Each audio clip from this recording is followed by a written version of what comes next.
We got a box full of Treadstone 90-degree stainless steel pipe. We got a stainless steel flange. We have a Garrett GT 2876R. It's a hybrid turbo that they only sold for a little bit. It's a 28 housing with a 30 or even a small 35 compressor housing.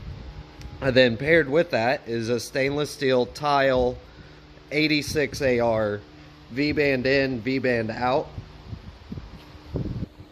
This is used and it's not even a GTX. Came off of an old customer's car. We upgraded the turbo and we took this one back when I worked at a performance shop.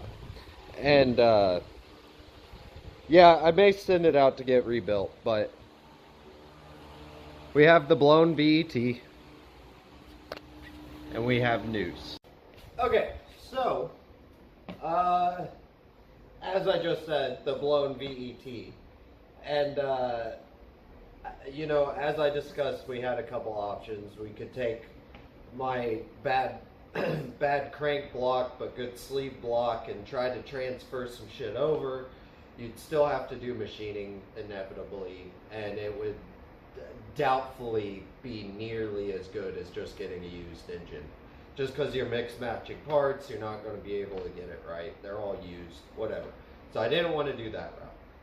So the route was a used engine or MazWorks.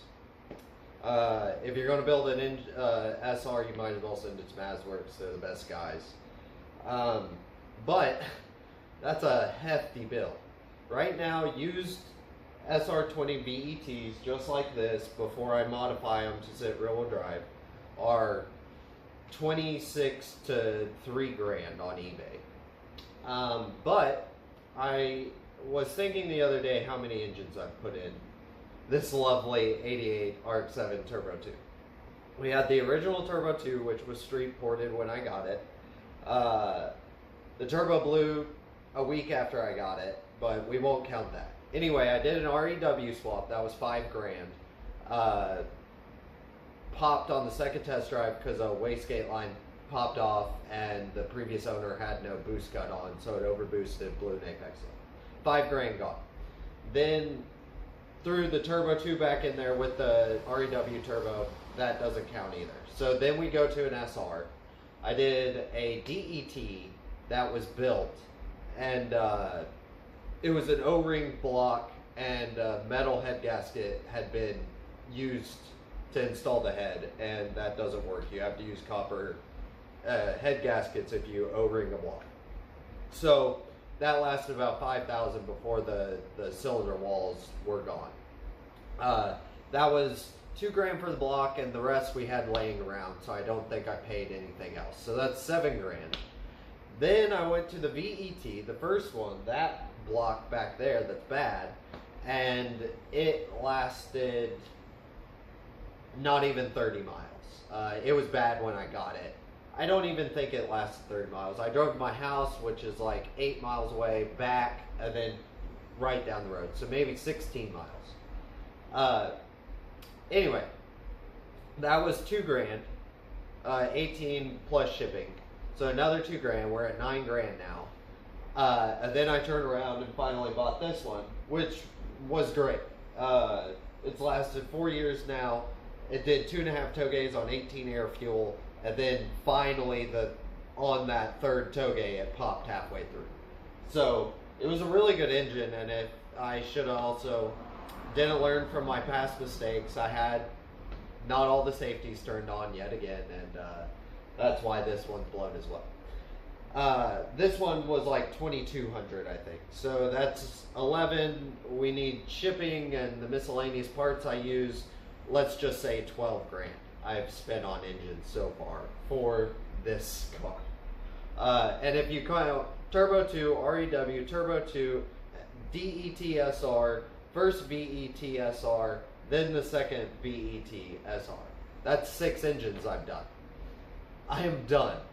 It hurts so bad I don't mind spending money on it, but it's the repetitive of the engine. And a lot of it's my fault. And I take full responsibility, but my thoughts are, do I spend another $3,000 on a stock SR? I already have all the spare parts. Or do we do MazWorks? I'm tired fucking around. I want to go built engine. I want to make sure the safeties are on. I want to take my time. I think I've hopefully learned all the lessons, and I can have a actually good engine and make it last. So that's the plan. I've been grinding all spring and summer. That's why I haven't been making many uploads. And we have the money. I have contacted MazWorks. They said they'll machine this block, even though I cut the ear off for the rear-wheel drive starter. So that's good. We will be doing a stage 2 block, sleeves, turbo tough rods, pistons. I think I'm going to spend the extra money and get 10.1 compression, 10-to-1 compression instead of the 9-to-1 that they offer standard. But that's it. I mean, we're going to pull the trigger. I'm just tired of swapping in engines. If I buy another used one, it could be that or it could be this, you know. So a 50-50 shot. It's bad from the get-go, or it's brand new from the get-go and we're great. So I don't want to take that chance. This is still a good block for machining. Let's just send it in. We'll do a 0.5 head, and so it would just be valves and retainers and bullshit like that. But yeah, this video we're going to start making the turbo manifold before I fully disassemble this engine, because I want to have the turbo manifold tacked together before we send it out. So, which brings me back to the opening. We have a vibrant collector with the tile flange V-band. We need to tack this together. We need to bolt it on the turbo.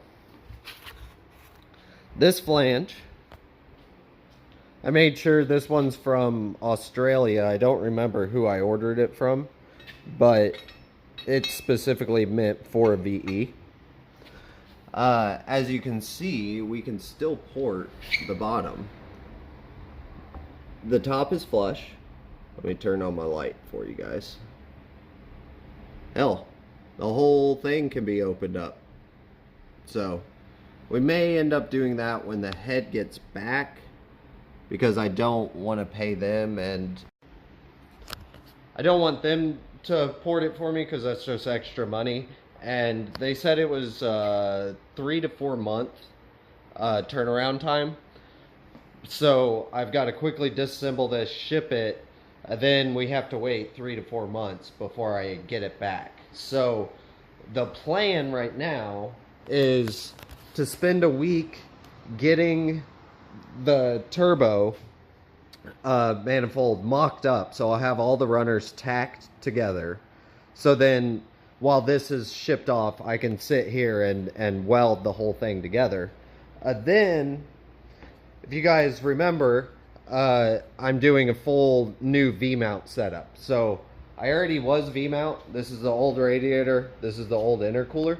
But this intercooler has been around for the since the REW, I think. In fact, I think the Turbo 2 I originally, yeah, so the very first engine I V-mounted was the Turbo 2 with the original turbo, or B&R Stage 2, whatever. We won't get into the whole past, but I have that same radiator here, and then at the house I have a new intercooler core. So since it's the same radiator, I can put this radiator already in the spots for the V-mount. Those are the bottom radiator mount supports. It's right there, the second tube. But then this is the bracket that it bolts to on the side. Right there you can see the little tapped hole. So that radiator will be the same thing.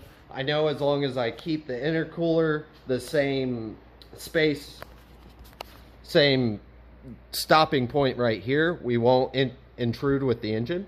So in the 3 or 4 months that this thing is being built, we're going to do the turbo manifold and do the V-mount setup. The only thing we won't do is the hot pipe, well, hot pipe and cold pipe.